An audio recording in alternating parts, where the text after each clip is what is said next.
Hello everyone, আসসালামু আলাইকুম। শুরু করছি প্রণয়ের অমল কাব্য। লিখেছেন ডিআরএম সোহাগ। পর্ব 10। বউ বলে মানো না, তাহলে এসব কি? ইরফান ভ্রুকুচকে বলে, কোন সব?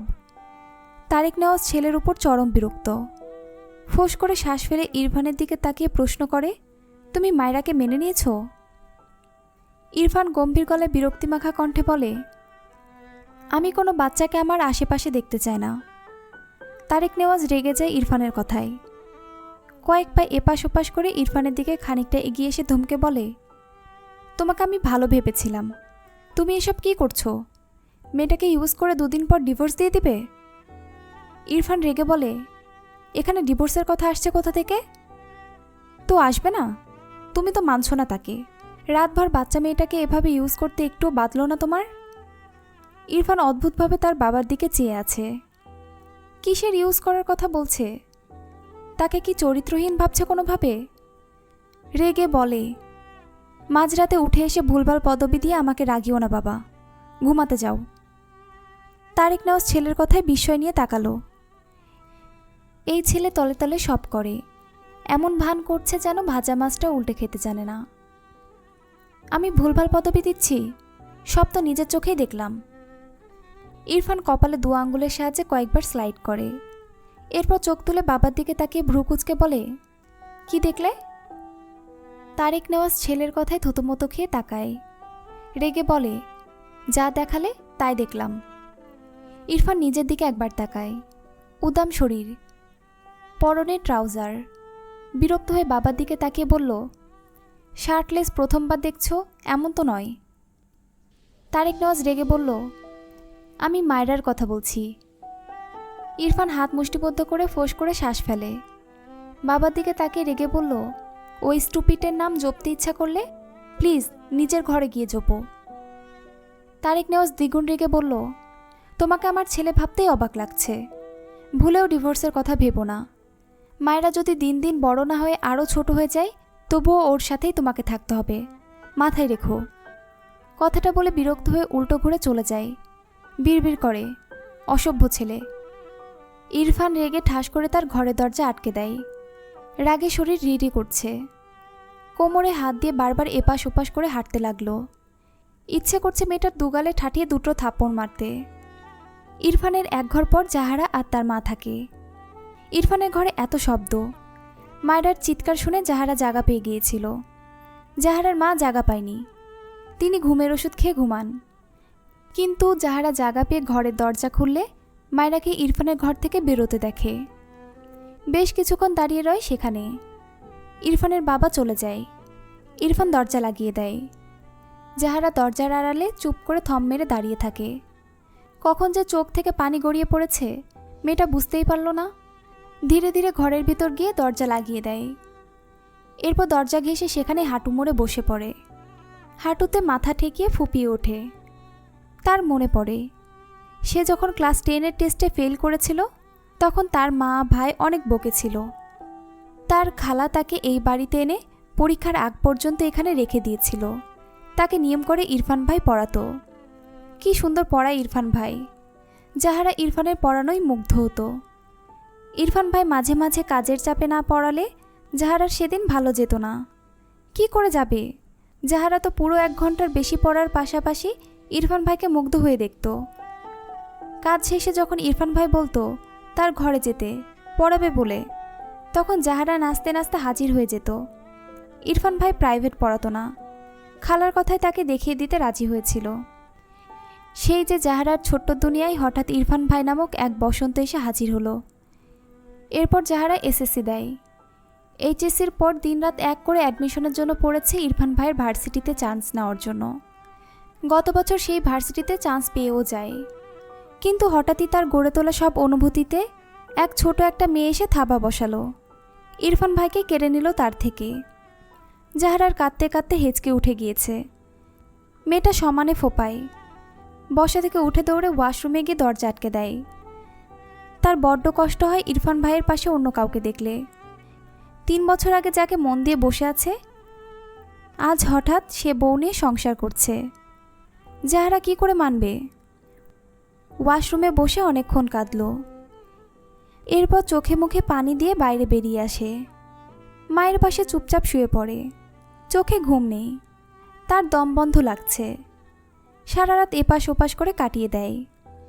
ফজরের আজান শুনে উঠে নামাজ পড়ে নেয়। এরপর আরও অনেকক্ষণ বসে বসে কাঁদে। জাহারের মা নামাজ শেষে ঘরের লাইট জ্বালিয়ে জাহারার দিকে তাকিয়ে আঁতকে ওঠেন। জাহারা বিছানার কোণায় চুপ করে বসে বসে নীরবে অশ্রু বিসর্জন দিচ্ছিল। সে তো কাঁদতে চায় না, কিন্তু কেন যে চোখ থেকে পানি গড়ায় এত, বারবার মনে পড়ছে। ইরফান ভাই আর মায়েরা রাতে এক ঘরে ছিল। জাহারার মা এগিয়ে এসে মেয়ের পাশে বসেন। জাহারা মায়ের দিকে তাকায় না। ভদ্রমহিলা জাহারার মাথায় হাত বুলিয়ে বলে, কাঁদছিস কেন মা? জাহারা ফুপিয়ে ওঠে, আবারও কাঁদতে কাঁদতে হেঁচকে উঠে যায়। অসহায় কণ্ঠে বলে, ইরফান ভাইকে এনে দাও না মা। তুমি আর খালামণি যে বললে ইরফান ভাই আমাকে ভালোবাসবে, তোমাদের কথা তো মিলল না মা। জাহারার মা কি বলবেন বুঝলেন না।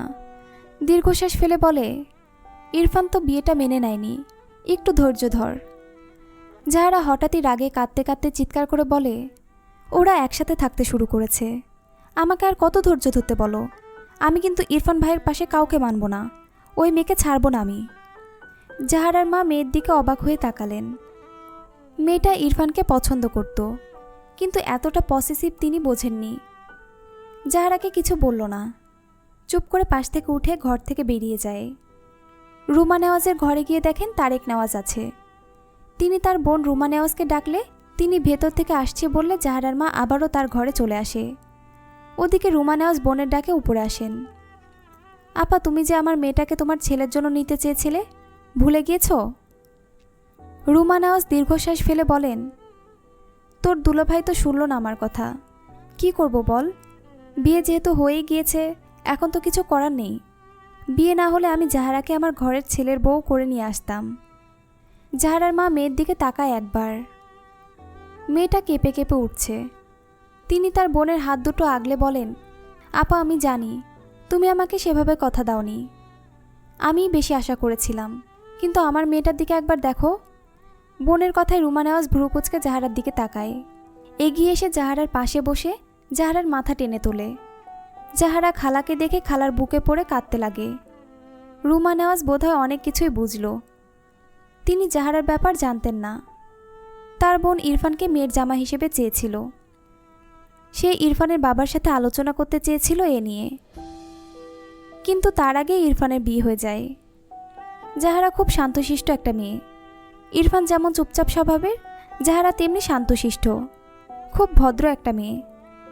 রুমা নেওয়াজের জাহারাকে ভীষণ পছন্দ ছিল, অন্তত মায়েরার চেয়ে তো 1000 গুণ ভালো মেয়ে জাহারা, কিন্তু তার তো কিছুই করার নেই। জাহারার মা এগিয়ে এসে বলেন, আপা, ইরফান তো বিয়েটা মানে না, ওদের ডিভোর্স করিয়ে আমার মেয়েটার সাথে ইরফানকে বেঁধে দিলে হয় না আপা? রুমা নেওয়াজ জাহারার দিকে তাকালো। মেয়েটার মুখের অবস্থা করুণ, কাঁদতে কাঁদতে নাজেহাল অবস্থা করে ফেলেছে। হাত বাড়িয়ে জাহারার চোখের পানি মুছিয়ে দিয়ে বলেন, কান্না করিস না মা, আমি দেখছি, কান্না থামা। জাহারা তার খালামণিকে আঁকড়ে শুধু ফোপায়, কিচ্ছু বলে না। ইরফান সকাল সকাল ঘর থেকে বেরিয়ে তার দরজার সামনে জাহারাকে দেখে ভ্রু কুঁচকে তাকায়। জাহারা হাতে এক মগ ব্ল্যাক কফি নিয়ে দাঁড়িয়ে আছে। দ্রুত ইরফানের দিকে এগিয়ে দিলে ইরফান নিয়ে নেয়। সে এটা নিতেই বেরোচ্ছিল। জাহারার থেকে কফির মগ নিয়ে উল্টো ঘুরেও আবার জাহারার দিকে তাকিয়ে বলে, ভার্সিটি যাস না কেন? জাহারা মাথা নিচু করে আনমনে বলল, তুমি এটা খেয়াল করেছো ইরফান ভাই? ইরফান শুনতে না পেয়ে ভ্রু কুঁচকে বলে, হোয়াট? জাহারা থতমতো খেয়ে বলে, না মানে যাব। ইরফান আর কিছু না বলে ঘরের ভেতর চলে যায়। ইরফান, জাহারাকে তোমার সাথে নিয়ে যাও, একই ভার্সিটি তো। ইরফান ভার্সিটির উদ্দেশ্যে বের হচ্ছিল। মায়ের কথায় পা থেমে যায়। হাত ঘড়িতে একবার সময় দেখে, এরপর গম্ভীর গলায় বলে, আমার কাজ আছে। জাহারা খাবার টেবিলে বসেছিল। ইরফানের কথা শুনে চোখের কোণে পানি জমে। খাওয়া থামিয়ে চুপ করে বসে থাকে। ইরফান কথাটা বলে ডাইনিং টেবিলে নজর পড়লে ভ্রু কুঁচকে তাকায়। কপাল জোরে বিরক্তির আভা ফুটে ওঠে। মায়েরা নুডলস কিছুটা বাচ্চাদের মতো করে মুখে নেয়। এরপর মুখের খাবার চিবোতে চিবোতে গালে হাত দিয়ে ইরফানের দিকে তাকায়। ইরফান তার দিকে তাকিয়ে আছে দেখে মায়েরা দ্রুত চোখ সরিয়ে খাবার প্লেটে দৃষ্টি ফিরিয়ে আনে। এদিক ওদিক দৃষ্টি ঘুরিয়ে অসহায় মুখ করে থাকে। আবার কি তাকে থাপ্পড় দিবে নাকি? কথাটা ভাবতেই বাম হাত গালে চলে যায়। সে কিন্তু আর মার খাবে না। চোখ তুলে আর চোখে আবার তাকালো ইরফানের দিকে। ইরফানের অমন তীক্ষ্ণ দৃষ্টি দেখে চোখ নামিয়ে হাতের কাঁটা চামচের দিকে তাকিয়ে বিড়বিড় করে, ইচ্ছে তো করে এই হুতুম পেঁচার চোখ কানা করে দেই। ইরফান মায়েরার দিকে তাকিয়ে বিড়বিড় করে, ইডিয়েট। এরপর গটগট পায়ে চলে যায়। ইরফান চলে গেলে মায়েরা স্বস্তির নিঃশ্বাস ফেলে। তার উল্টো পাশে বসা জাহারার দিকে তাকিয়ে হেসে বলে, আপু তোমাকে নিয়ে যায়নি বলে মন খারাপ করো না, বাবাকে বললেই নিয়ে যাবে। জানাই তো এই লোকটা কেমন খাটাস। পিছন থেকে রুমা নেওয়াজ গম্ভীর গলায় বলে, কে খাটাস? মায়েরা অসহায় মুখ করে তাকায়। তার শাশুড়ি কোথা থেকে চলে আসে? নিজের ছেলের নামে সত্য কথা তো নিতে পারে না। আমতামতা করে বলে, আমি। রুমা নেওয়াজ মায়েরার দিকে মনোযোগ দিল না। জাহারার পাশের চেয়ারে বসে বলে, নিজেকে একটু শক্ত কর মা। জাহারা মাথা নিচু করে থাকে। মায়েরা ভ্রুকুচকে চেয়ে আছে জাহারার দিকে। মেয়েটার মন খারাপ মনে হয়, কিন্তু কেন? মায়েরা মৃদু হেসে বলে, আপু আমি আজ ইনায়া আপুর কলেজে যাব, বাবা বলেছে নিয়ে যাবে। তুমিও যাবে? তাহলে দেখবে মন ভালো হয়ে যাবে। জাহারা চোখে পানি টইটম্বুর।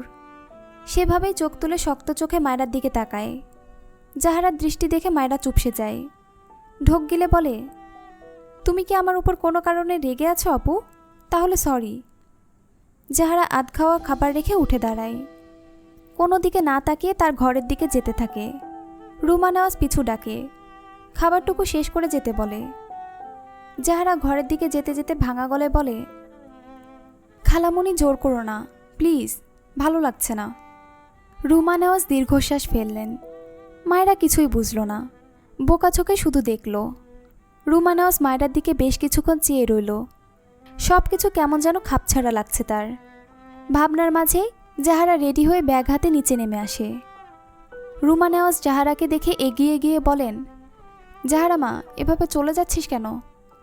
জাহিদ পিছনে দাঁড়িয়ে বলে, খালামণি দেখো তো এর কি হয়েছে, আমাকে টেনে আনলো, বলে ওকে এক্ষুনি বাসায় রেখে আসতে হবে। রুমা নেওয়াজ জাহারার মাথায় হাত বুলিয়ে বলল, এমন করিস না মা, আর কয়েকটা দিন থেকে যা। জাহারা বাঁ হাতে চোখ মুছে ভাইয়ের হাত ধরে বলে, আমি আর এখানে থাকতে পারবো না খালামণি, জোর করো না। ইনায়া তার ঘর থেকে বেরিয়ে এসে জাহারাকে দেখে অবাক হয়ে বলে, আপু তোমরা যে এবার 7 দিন থাকবে বললে, প্লিজ আপু থেকে যাও। জাহারা বিরক্ত হয়ে ইনায়ার দিকে তাকিয়ে বলে, আমাকে দিয়ে কি করবি? ভাবি তো পেয়ে গিয়েছিস, আমাকে দিয়ে কি এখন? ইনায়া অবাক হয়ে তাকালো জাহারার দিকে। জাহারা এভাবে কথা বলছে কেন? জাহিদ জাহারার মাথায় টোকা দিয়ে বলে, এভাবে কথা বলছিস কেন? ইনায়া তো ভালোবেসে বলছে। জাহারা কিছুই বলল না, একা একাই বেরিয়ে যেতে লাগলো। রুমা নেওয়াজ জোর করে জাহারার হাত থেকে ব্যাগ ছাড়িয়ে নিয়ে বলল, আমার কথা শুনবি না তুই? আমি তোর কেউ নই। জাহারা মাথা নিচু করে আছে, চোখের কোণে পানি। জাহিদ তার বোনের ব্যাপার বুঝল না। খালামণি যেহেতু একে আটকেছে, আজ আর যেতে হবে না। রুমা নেওয়াজ জাহারাকে নিয়ে তার ঘরের দিকে যান। জাহিদ পাশ কাটিয়ে মায়েরার পাশের চেয়ারে গিয়ে বসে বলে, হাই কিউটি পাই। মায়েরা খাবার খাওয়া রেখে জাহারাদের কাহিনী দেখছিল। পাশ থেকে জাহিদের কথা শুনে মৃদু হেসে বলে, আমার নাম মায়েরা। জাহিদ হেসে বলে, তুমি ভীষণ কিউট, তাই এই নাম দিয়েছি বুঝলে। মায়েরা কিছু বলল না। জাহারা আবারও বলে, নুডলস তোমার এত ফেভারিট, এতগুলো খেতে পারবে? মায়েরা হেসে বলল, আমার সবই ফেভারিট, শুধু করলা একটু বেশি। জাহিদ অবাক হয়ে বলল, সিরিয়াসলি করলা? ইয়াক। জাহিদের নাক ছিটকানো মায়ের পছন্দ হলো না। তার এত স্বাদের খাবারটাই সবাই এমন করে কেন, ভাল লাগে না।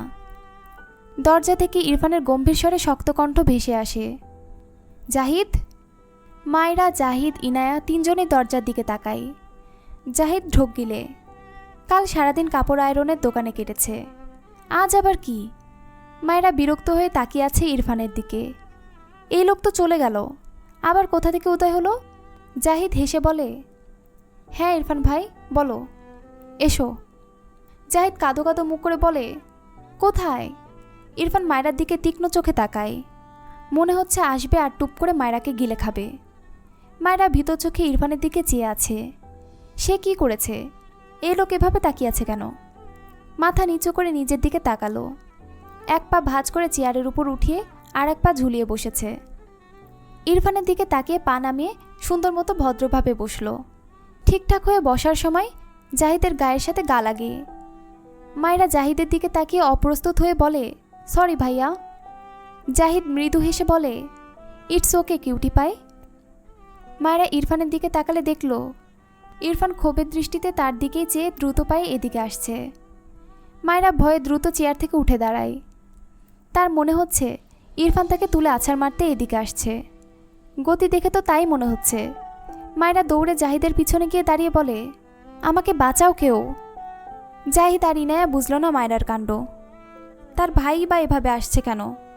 ইরফান চোখের পলকে মায়েরার কাছে আসে। মায়েরা নিচু হয়ে টেবিলের নিচে ঢুকতে গেলে ইরফান মায়েরার হাত শক্ত হাতে চেপে ধরে। মায়েরা কাচুমাচু হয়ে অসহায় চোখে ইরফানের দিকে তাকায়। কাঁদো কাঁদো মুখ করে বলে, দেখুন আমি তো বলেছি আপনার চুল আর কাটবো না, ছেড়ে দিন আমায়। ইরফান রেগে বলে, আচ্ছা। মায়েরার মনে পড়ে সে লাস্টে বলেছিল কেটেই ছাড়বে। ভাবনার মাঝে ইরফান মায়েরাকে টেনে নিয়ে যেতে থাকে মায়েরার ঘরের দিকে। মায়েরা এক প্রকার দৌড়াচ্ছে, হাত ছাড়ানোর চেষ্টা করে আর বলতে থাকে, ছাড়ুন আল্লাহ, কোথায় নিয়ে যাচ্ছেন আমায়? লাস্ট কথা তুলে নিলাম, এখন ছাড়ুন আমায়। ইনা জাহিদ কিছুই বুঝল না। পিছন থেকে জাহিদ বলে, ইরফান ভাই কি করছো? ছাড়ো কিউটি পাইকে, ব্যথা পাচ্ছে তো। ইরফান সাথে সাথে উল্টো ঘুরে জ্বলন্ত চোখে জাহিদের দিকে তাকায়। জাহিদ ইরফানের অমন চাহনি দেখে আমতা আমতা করে বলে, না মানে নিয়ে যাও, তোমারই তো বউ, নিয়ে যাও। ইরফান আগের চেয়েও শক্ত হাতে মায়েরার হাত চেপে মায়েরার ঘরের দরজার সামনে থেকে মায়েরাকে ভেতরে ধাক্কা দেয়। মায়েরা কয়েক পা পিছিয়ে যায়। হাতটা উল্টে পাল্টে দেখে লাল হয়ে গিয়েছে। অপর হাতে হাতটা একটু বুলালো। ইরফান ঘরের ভেতর এসে ঠাস করে দরজা লাগিয়ে লক করে দেয়। মায়েরা চোখ বড় বড় করে তাকায় ইরফানের দিকে। ভীত স্বরে কাপা কণ্ঠে বলে, কি করেছি আমি? বললাম তো আপনার চুল কাটবো না। ইরফান মায়েরার দিকে এগিয়ে আসলে মায়েরা কাচুমাচু হয়ে কয়েক পা পিছিয়ে যায়। ইরফান গম্ভীর গম্ভীর গলায় বলে, কিন্তু আমি তোমার চুল কাটবো। মায়েরা চোখ বড় বড় করে বলে, না প্লিজ, আমি অনেক কষ্ট করে চুল বড় করেছি, এগুলো আমার চুল, কাটবেন না একদম, ভালো হবে না বলে দিচ্ছি। ইরফান মায়েরার দিকে আরও খানিকটা এগিয়ে আসলে মায়েরা ভয়ে তার দুগালে হাত দেয়। কান্না মাখা গলায় বলে, একদম মারবেন না বলে দিচ্ছি, আমার গাল সরকারি নয়, বুঝেছেন? ইরফান হঠাৎই মায়েরার গলা থেকে ওড়না টান দিয়ে নিয়ে নেয়। মায়েরা লজ্জায় রাগে চেঁচিয়ে বলে, আরে আরে আমার ওড়না, আমার ওড়না দিন। ইরফান গম্ভীর মুখায়বে মায়েরার ওড়না ডান হাতে পেঁচিয়ে দাঁতে দাঁত চেপে বলে, যে ওড়না মাথায় থাকে না সে ওড়না তোমার লাগবে না, এভাবেই থাকো। মায়েরা কেঁদে দিয়েছে প্রায়। এই লোকটা এমন কেন? তাকে বউ বলে মানে না, শুধু তার ইজ্জতে হাত দিতে আসে। বেয়াদব লোক, বিড়বিড় করে বলে মায়েরা। খোপা খুলে দিয়ে চুলগুলো সামনে নিয়ে আসে। মাথা নিচু করে দাঁড়িয়ে থাকে। দম বন্ধ লাগছে তার, একদম গা ঘেঁষে দাঁড়িয়ে আছে। মায়েরা মাথা উঁচু করে রেগে বলে, সরবেন নাকি কোলে উঠবেন? অসহ্য লোক একটা। ইরফান দাঁতে দাঁত চেপে বাঁ হাতে মায়েরার মাথার পিছনের এক গোছা চুল মুঠো করে ধরে। মায়েরা মৃদু আর্তনাদ করে ওঠে, আহ ছাড়ুন, লাগছে আমার। ইরফান তীক্ষ্ণ চোখে মায়েরার মুখের দিকে চেয়ে থাকে। হাত কিছুটা শিথিল করে, তবে ছাড়ে না। দাঁতে দাঁত পিষে ধমকের স্বরে বলে, যদি এই ঘর থেকে বেরিয়েছ, আই সোয়ার তোমার মাথার একটা চুলও থাকবে না। কথাটা বলে মৃদু ধাক্কা দেয়। মায়েরা বিছানার উপর উপুর হয়ে পড়ে যায়। ইরফান হাতের ওড়না মায়েরার দিকে ছুঁড়ে মেরে গটগট পায়ে এগিয়ে দরজা খুলে বাইরে বেরিয়ে ঠাস করে দরজা লাগিয়ে দেয়। মায়েরা কেঁপে ওঠে। নিজের উপর পড়ে থাকা ওড়না নিয়ে নিজেকে ঢেকে নেয়। খাওয়ার সময় হয়তো মাথা থেকে ওড়না পড়ে গিয়েছিল, বুঝতে পারেনি।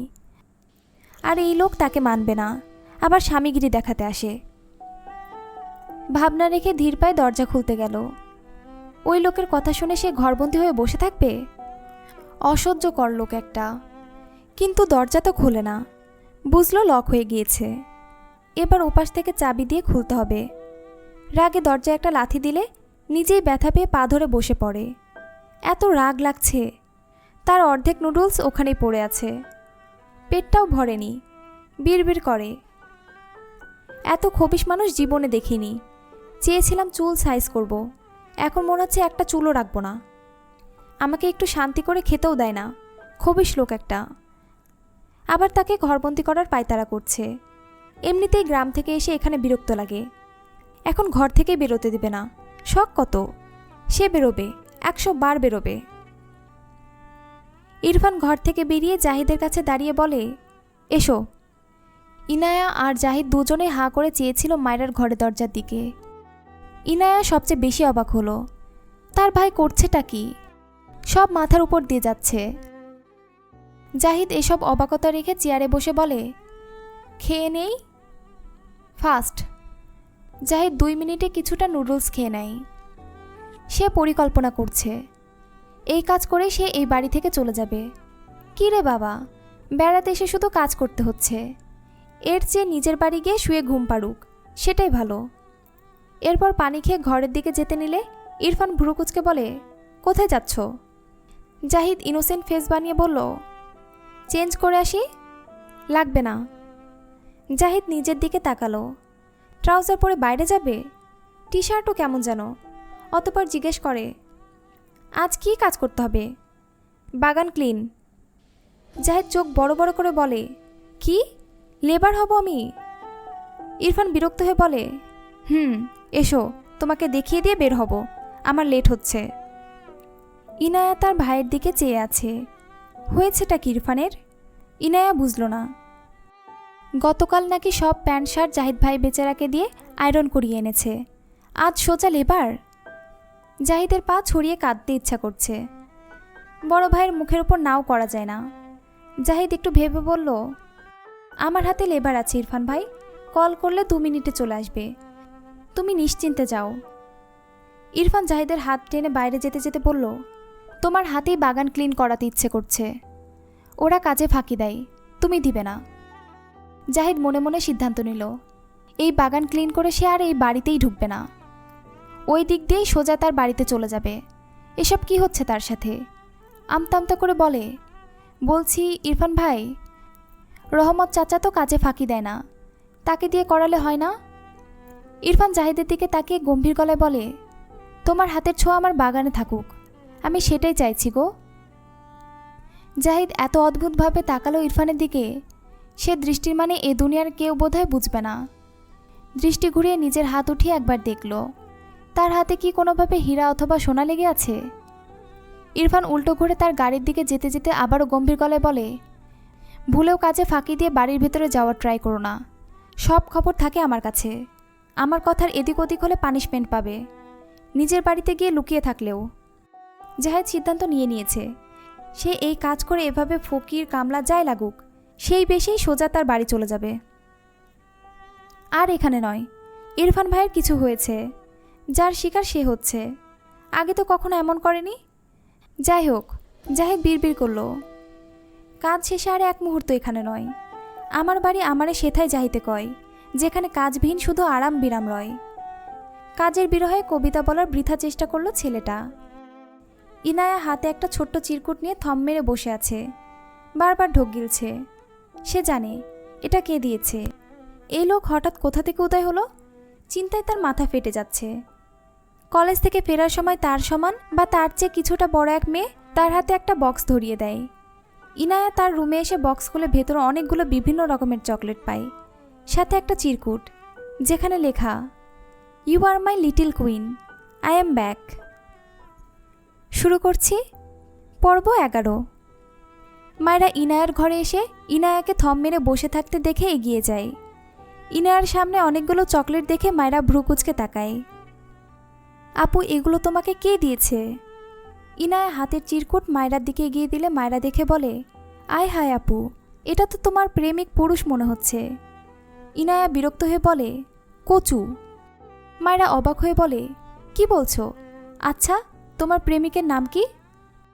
এই লোক আমার প্রেমিক না, কিন্তু এখানে বলছে ফিরে এসেছে, মানে আগে ছিল। তোমাদের ব্রেকআপ হয়ে গিয়েছিল তাই না? আরে না রে বোন, এই লোক চরম বেয়াদব। মায়েরা মুখে হাত দিয়ে বলল, বখাটে ছেলে তোমাকে ডিস্টার্ব করছে? দাঁড়াও, আমি তোমার ভাইয়াকে বিচার দিচ্ছি।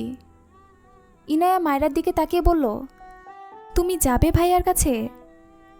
মায়েরা আমতা আমতা করে বলল, তোমার ভাই এখন আমাকে থাপ্পড় মারে না, কিন্তু অদ্ভুত আচরণ করে, বুঝলে? থাক, যাব না। ইনায়া হেসে বলল, বিচার দিয়ে লাভ নেই, এই বখাটে উন্নত মানের। কি বলো, সত্যি? ভাইয়ার ফ্রেন্ড। মায়েরা বিছানার উপর পা তুলে বসে ভাবুক ভঙ্গিতে বলে, এইবার বুঝলাম, আসলে তোমার ভাইয়া বখাটেদের সাথে ঘুরে ঘুরে এমন খবিশ হয়েছে।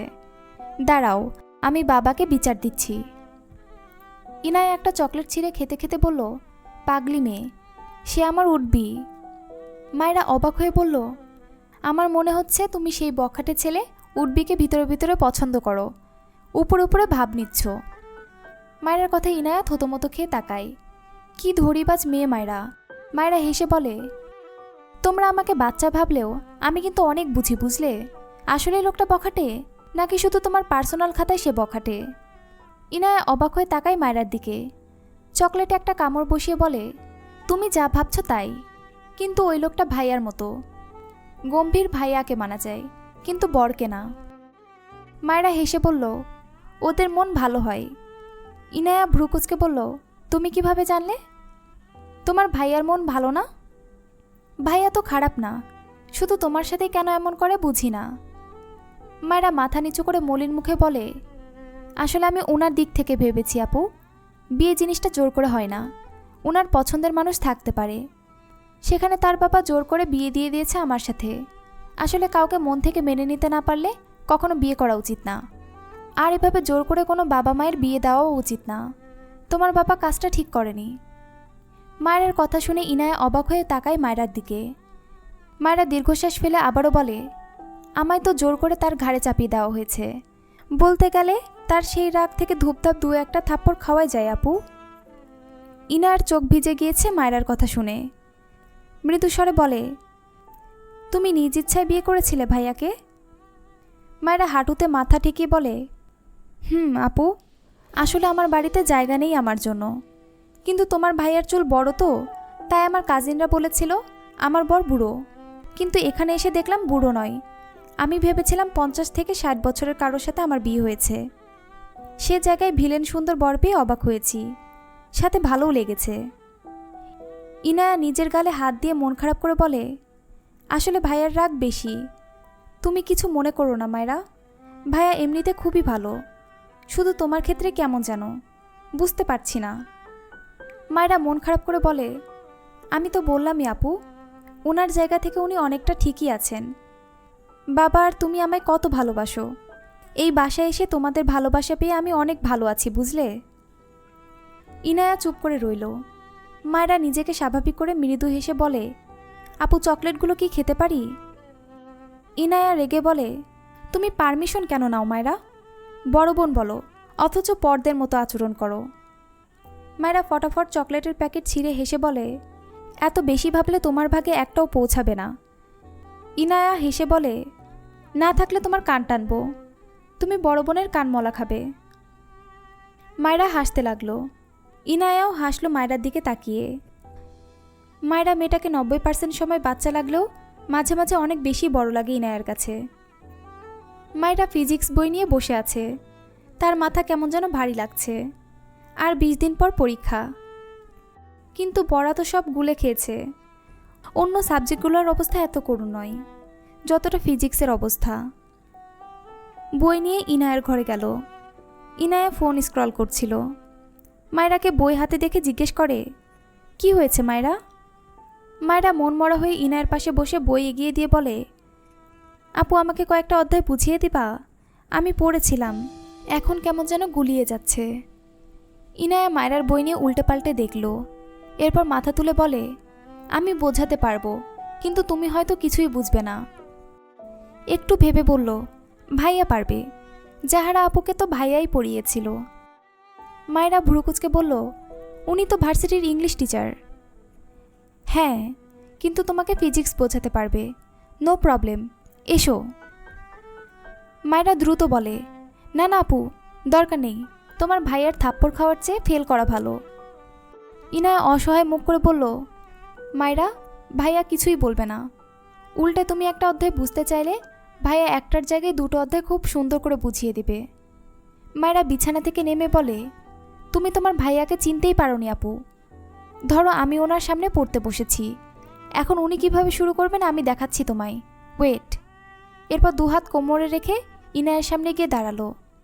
ডান হাত উঁচিয়ে গম্ভীর মুখে অ্যাক্টিং করে বলে, ব্লা ব্লা ব্লা স্টুপিড, ব্লা ব্লা ইডিয়েট, ব্লা ব্লা ব্লা ইডিয়েট, ব্লা ব্লা স্টুপিড। বুঝেছ স্টুপিড?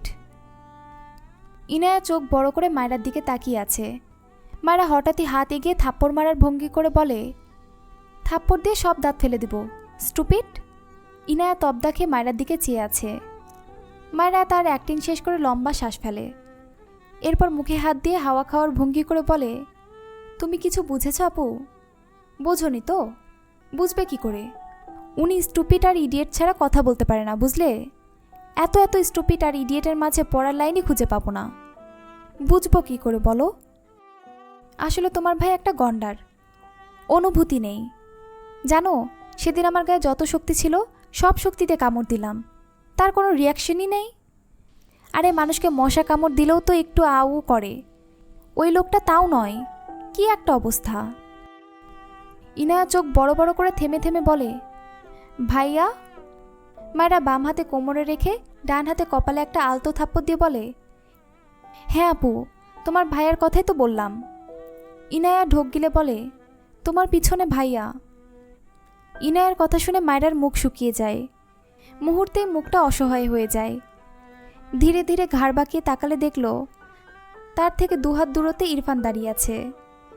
মায়েরা ঢোক গিলে ইরফানের দিকে ঘুরে দাঁড়িয়ে আমতা আমতা করে বলে, আপনি কেন আসলেন?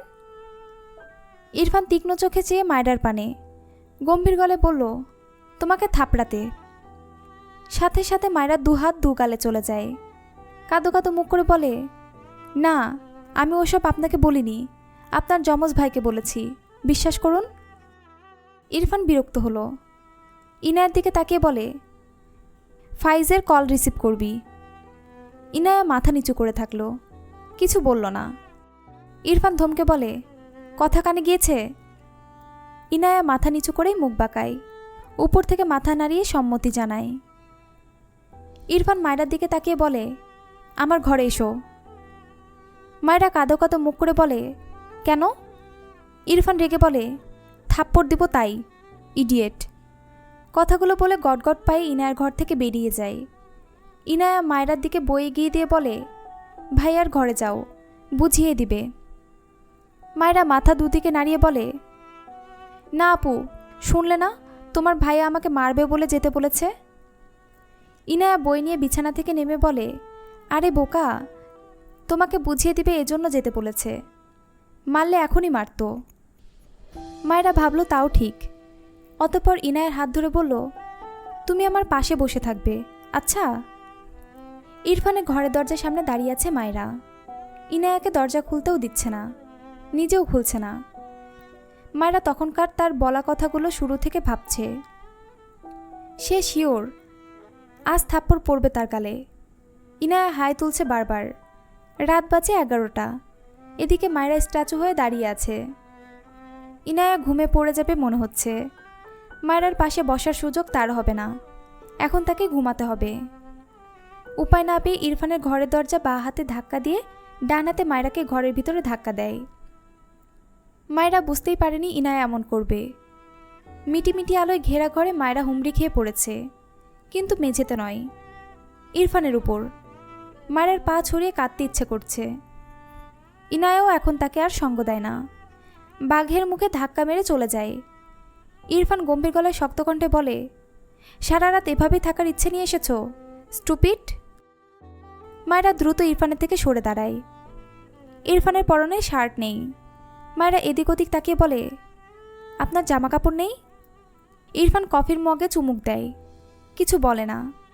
মায়েরার মনে হলো সে ফেল করবে, এবার ফেল করলে কিছু হবে না। এই গন্ডারের কাছে পড়ার ইচ্ছে নেই। উল্টো ঘুরে যেতে নিলে ইরফান তার আগেই এগিয়ে গিয়ে তার ঘরের দরজা লক করে দেয়। মায়েরা থতমতো খেয়ে তাকায়। ইরফান ঘরের বড় লাইট জ্বালিয়ে সোফায় বসে সামনের টেবিলে কফির মগ রেখে বলে, কাম। মায়েরা এগিয়ে গেল। সোফায় ছোট টুলে বসে ইরফানের দিকে বই এগিয়ে দিয়ে কোমরে ডান হাত দিয়ে বলল, আপনি শার্ট পরুন, নয়তো আমি আপনার কাছে পরব না। ইরফান মায়েরার কথা পাত্তা দিল না। বই উল্টে পাল্টে দেখে রেগে বলে, জীবনে বই খুলেছিলে? মায়েরা আমতা আমতা করে বলে, হ্যাঁ আমি পড়েছি, শুধু দাগায়নি। এর পিছনে একটা মহৎ কারণ আছে, আর সেটা হলো বইটা অনেক কষ্ট করে ছাপিয়েছে মানুষ। আমি তাদের কষ্ট করে করা কাজকে সম্মান করতেই বইটা নতুন রেখেছি, বুঝলেন? একটাও দাগ লাগতে দেইনি। ইরফান বিরক্ত হয়ে মায়েরার দিকে তাকিয়ে দাঁতে দাঁত চেপে ধমকের স্বরে বলল, থাপ্পড় দিয়ে সব দাঁত ফেলে দেবো স্টুপিড। এক্সাম 2 সপ্তাহ পর, আর তুমি ফাজলামো করছো এখনো? ইরফানের ধমকে মায়েরা কেঁপে ওঠে। এদিক ওদিক তাকিয়ে কিছু একটা ভেবে বলে, কখনো শুনেছেন কোনো টিচার তার স্টুডেন্টকে খালি গায়ে পড়ায়?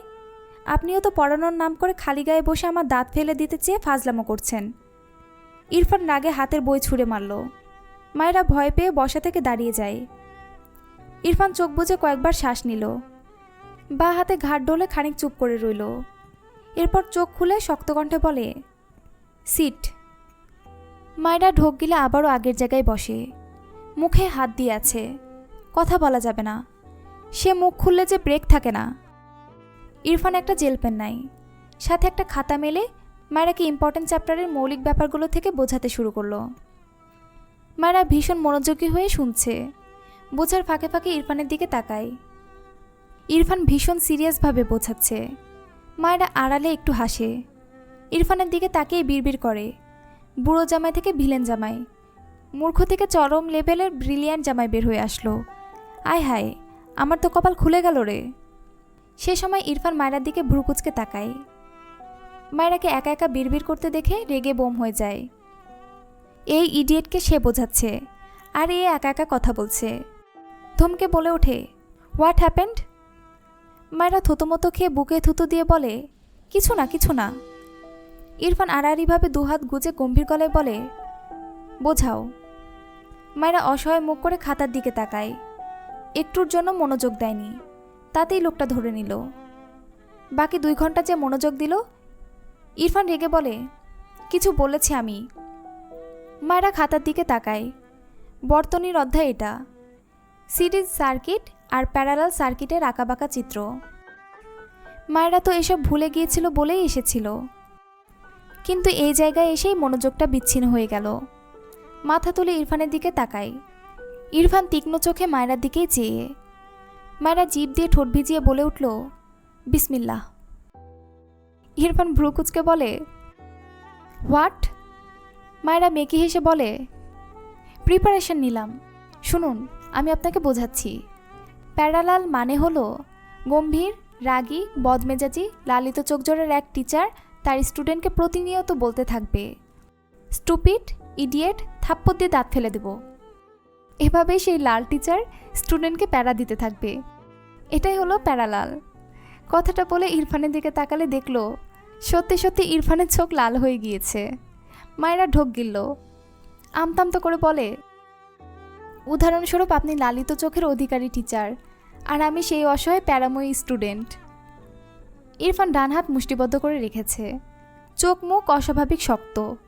মায়েরা আবারও আমতামতো করে বলল, আমি জানি আমার সংখ্যা ভুল, কিন্তু আমি তো যৌক্তিক কথা বলেছি, আর বিজ্ঞান মানেই যুক্তি। যুক্তি ছাড়া বিজ্ঞান কথা বলে না। আমিও বলিনি। ইরফান রাগে চিৎকার করে বলে, what the hell are you? কথাটা বলে টেবিলের উপর একটা পাঞ্চ মারে।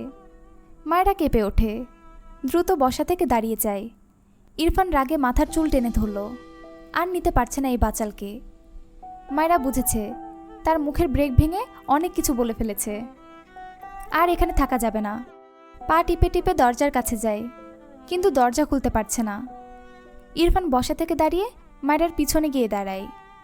মায়েরা বুঝতে পেরে দরজার সাথে লেগে যায়। ইরফান ঝটকা মেরে মায়েরাকে তার দিকে ফেরায়। মায়েরা চোখে পানি জমে গিয়েছে। ইরফানের রাগ দেখে মেয়েটা এত ভয় পাচ্ছে, না জানি তাকে কি করবে। মায়েরা ইরফানের লাল চোখ দেখে আবারও চোখ সরিয়ে নেয়। ইরফান কিছুই বলল না। মায়েরার হাত ধরে টেনে এনে জোর করে সোফায় বসালো। এরপর মায়রার গা ঘেঁষে সেও বসল। টেবিলের উপর থেকে স্কচ টেপ নিয়ে খুবই শান্তভাবে মায়রার মুখে লাগিয়ে দিল। মায়রা বাধা দিতে চায়। ইরফান মায়রার দুহাত পিছনে নিয়ে তার বাঁ হাত দিয়ে শক্ত করে ধরে রাখে। মায়রা ঘাড় বাঁকিয়ে চোখ বড় বড় করে তাকিয়ে থাকে ইরফানের দিকে। ইরফান ডান হাতে খাতা এগিয়ে আনে, জেল পেন তুলে নিয়ে শান্ত স্বরে বলে, সব কমপ্লিট করে তবেই ঘরের বাইরে পা রাখবে, দ্যাটস ফাইনাল। মায়রা অবাক হয়ে চেয়ে থাকে। ইরফানের বাঁ পাশে বসায় মাথা তুললে ইরফানের মুখের বাঁ পাশটাই তার চোখে পড়ে। ইরফান ঘাড় বাঁকিয়ে মায়রার দিকে তাকিয়ে রেগে বলে, আমার মুখে বোঝাচ্ছি, স্টুপিড। মায়রা চোখ সরিয়ে নেয়। তার চোখে জমানো অশ্রু গাল বেয়ে গড়িয়ে পড়ে। ইরফান দীর্ঘশ্বাস ফেলে মায়রার মুখ থেকে স্কচ টেপ খুলে দেয়, তবে হাত ছাড়ে না। মায়রাও আর কথা বলে না, দৃষ্টি খাতার পানে রাখে। ইরফান চুপচাপ বোঝানো শুরু করে। ভার্সিটি ক্লাস শেষে ফারা ক্লাসরুম থেকে বাইরে বেরিয়ে আসে। কিছু দূর হোটেলে ইরফানের সঙ্গে দেখা হলে ইরফানকে সালাম দেয়। ইরফান উল্টো ঘুরে ফারাকে দেখে সালামের উত্তর নেয়, অতঃপর বলে, ফাইজ কোথায়? ফারা মাথা নাড়িয়ে বলে, ভাই আর আমাকে নিতে আসার কথা, কিছু বলবেন? ইরফান পকেটে হাত রেখে বলে, আমার কল রিসিভ করছে না, ওকে বলবে ফোন চেক করতে। ফারা মাথা নাড়িয়ে সম্মতি দিয়ে বলে, জি আচ্ছা ভাইয়া, এই বলে এগিয়ে যায়। রাস্তার পাশে দাঁড়িয়ে থাকে বেশ কিছুক্ষণ, কিন্তু তার ভাইকে দেখে না, বিরক্ত হয়। তার পাশে ক্লাসের একটা মেয়ে এসে দাঁড়ায়। কার জন্য অপেক্ষা করছো? ফারা রাস্তার দিকে তাকিয়ে বলে, ভাইয়া।